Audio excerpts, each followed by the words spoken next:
ચાલો વિદ્યાર્થી મિત્રો, પુષ્ઠફળ અને ઘનફળ પ્રકરણ 11 સ્વાધ્યાય 11.3 દાખલા નંબર 6.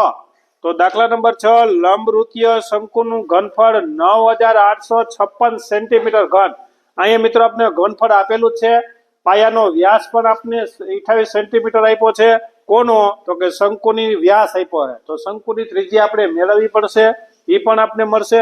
ત્યાર પછી શંકુની ઊંચાઈ એટલે h મેળવવાનો છે. શંકુની ત્રાસી ઊંચાઈ એટલે કે l એ પણ મેળવવાનો છે.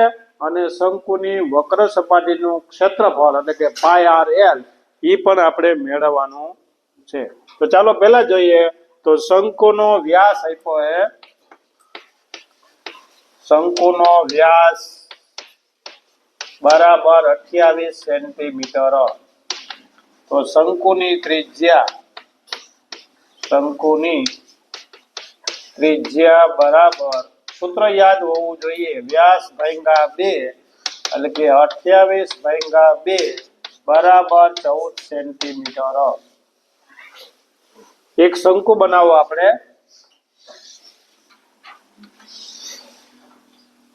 આકૃતિ નો કઈ કીધું હોય તો આકૃતિ દોરો તો સારું લાગે એમ. આને ઊંચાઈ કહેવાય શંકુની. આ કાટકોણ ત્રિકોણ જ થાય મિત્રો, યાદ રાખજો. શંકુ હોય ને એટલે કોણ જે છે એ કાટકોણ ત્રિકોણ જ ગણાય. પછી આ રીતના તમે કરી શકો.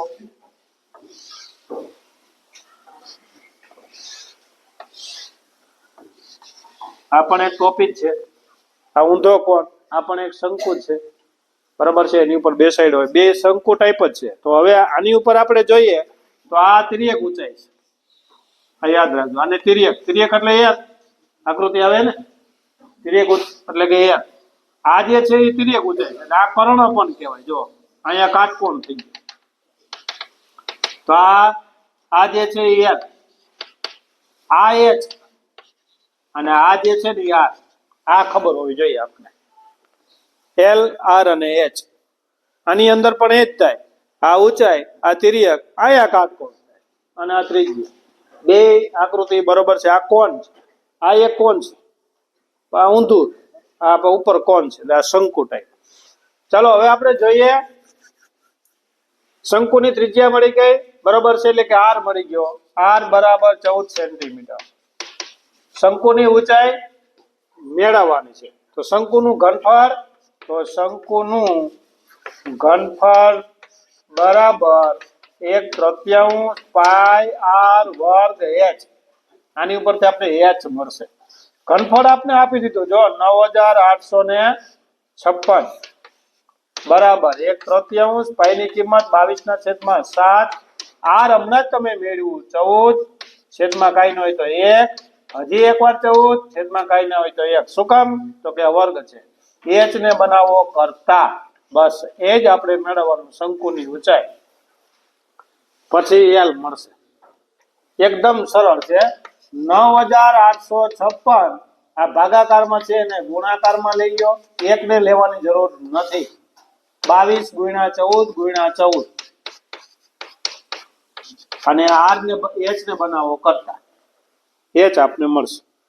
હવે છેદ ઉડાડવામાં થોડું ધ્યાન રાખવાનું છે. અહીંયા 7 દુ 14. ચલો હવે આના અડધા કરો. હું તો 22 વડે સીધા ભાંગી નાખો ને, ભંગાતા જશે. 22 ચોકુ 88, 10 વૈધા 5, 22 પંચા 110, 22 ચોકુ 88, 15 માંથી 8 જાય તો 7 અને અહીંયા વધશે 17.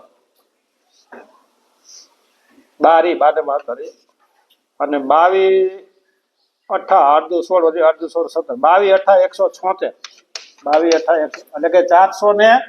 448 ગુણ્યા 22, 22 કટ, 22 કટ. હવે 14 છે અને છેદની અંદર હજી છે 2 છે, વા 3 છે. તો હજી તમારે 28 વડે ભાંગવું હોય તો 28 1 28 ડાયરેક્ટ. ના પેલા 14 વડે ભાંગવું છે. 448 ભાગ્યા 14, તો 14 તેરી 42, 2 વધ્યા અને 14 32 ગુણ્યા 14. અહીંયા કરો 32 ગુણ્યા 14, 14 14 કાટ, 16 દુ 32 અને 16 તેરીને અહીંયા 16 અને અહીંયા 3, તો આ એમ મળશે 48 અને h બરાબર 48 સેમી.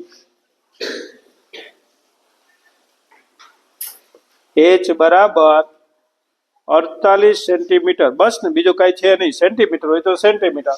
હાલો, h 48 સેન્ટીમીટર મળ્યું. ચાલો, હવે h મળી ગયું. શંકુની ત્રાસી ઊંચાઈ, અઘરું. આ ત્રાસી ઊંચાઈ એટલે l. તો l નું સૂત્ર l બરાબર વર્ગમૂળ ની અંદર r નો વર્ગ વત્તા h નો વર્ગ. l આ બીજું છે હો પરિણામ. પેલું તો મળી ગયું, આ બીજું અહીંથી સ્ટાર્ટ થયું. આ h બરાબર પેલો જવાબ 48 સેન્ટીમીટર. પેલો જવાબ છે એ 48 સેન્ટીમીટર. r નો વર્ગ, r એટલે 14. અહીંયા 48 આવ્યા હે બધા. 48 નો વર્ગ કરો જી. હાલો જી, 14 નો વર્ગ તો 14 ગુણ્યા 14 કરી લેવા.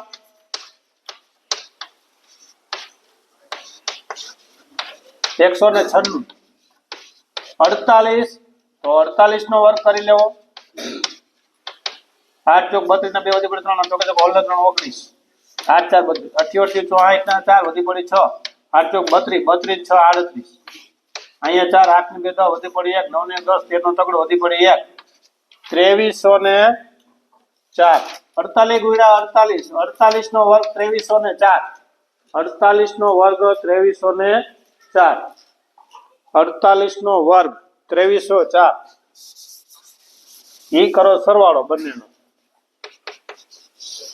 તો 6 ને 4 10 નો 0 વધી પડી 1, 9 ને 1 10 નો 0 વધી પડી 1, 3 ને 1 4, 4 ને 1 5 અને 2 2500 પૂરા. તો 2500 કોનો વર્ગ છે? 50. તો l બરાબર 50 સેન્ટીમીટર. હાલો, બીજો જવાબ મળ્યો આપને. તિર્યક ઊંચાઈ પણ મળી ગઈ. પહેલો જવાબ આવ્યો તમારો h 48, પહેલો જવાબ શંકુની ઊંચાઈ. બીજો આવ્યો શંકુની ત્રાસી. ત્રાસી ઊંચાઈ એટલે તિર્યક l, એ પણ મળ્યો. હવે શંકુની વક્ર સપાટીનું ક્ષેત્રફળ. શંકુની વક્ર સપાટીનું ક્ષેત્રફળ એટલે કે જવાબ નંબર 3, છઠ્ઠા દાખલા. તો પાઈ r l, પાઈ ની કિંમત 22/7. r તમારી પાસે છે 14 સેન્ટીમીટર. કાંઈ નથી એટલે 1. ત્રાસી ઊંચાઈ l હમણાં જ તમે મેળવો 50 છેદમાં કાંઈ નથી એટલે 1. 7 દુ ને 14. 22 ગુણ્યા 50 ગુણ્યા 2 એટલે 100 અને 22 ગુણ્યા 100 એટલે 2200 સેમી વર્ગ.